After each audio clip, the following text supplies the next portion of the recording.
Hello friends, welcome back my channel. कैसे हैं आप? उम्मीद करती हूँ आप सब अच्छे होंगे और खूब मन लगा के अपनी तैयारी कंटिन्यू कर रहे होंगे।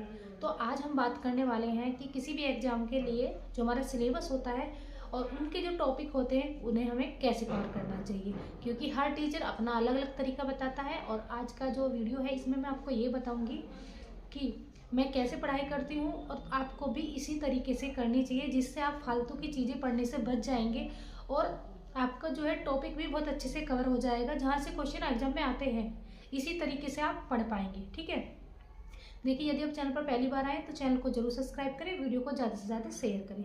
देखिए सबसे पहले बात करते हैं, मान लिया आप किसी एग्जाम की तैयारी कर रहे हैं। चलो हम सेकंड ग्रेड का ही उदाहरण ले लेते हैं, जैसे कि आप सेकंड ग्रेड की तैयारी कर रहे हैं या फिर रीट फर्स्ट रीड जो भी है। ठीक है, और आपको पढ़ना है ना।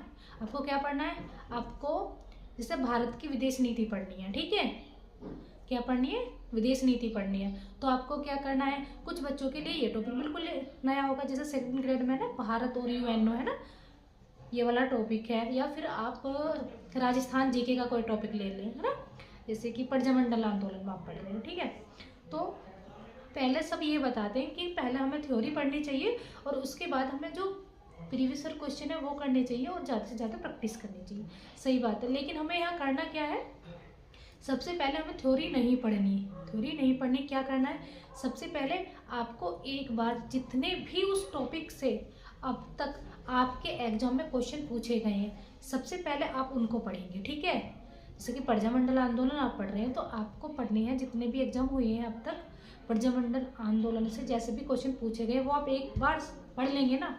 उसके बाद जब आप उसकी थ्योरी पढ़ेंगे तो आपको पता रहेगा कि क्या चीज़ एग्जाम में पूछी गई है और क्या नहीं पूछी गई है।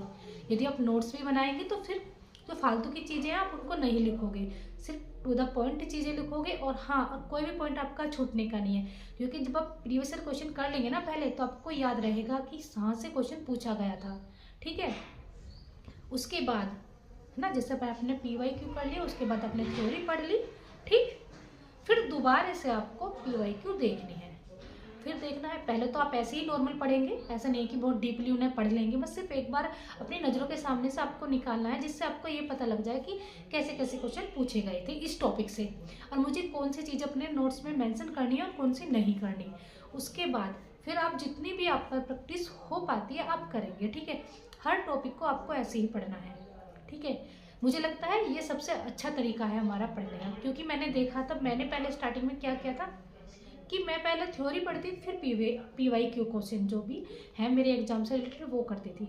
लेकिन कभी कभी ऐसा होता था जब मैं नोट्स बना रही थी तो कुछ चीज़ें मैंने छोड़ दी थी, मुझे ऐसा लगता है यहाँ से तो शायद ही कोई क्वेश्चन पूछा जाएगा, है ना।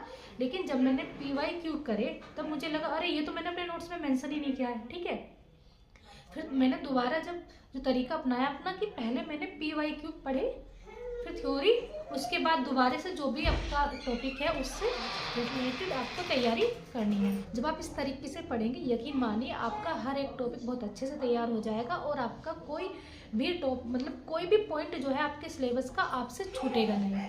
देखिए वीडियो पसंद आए तो ज़्यादा से ज़्यादा शेयर करें, लाइक करें, कमेंट करें। Thank you.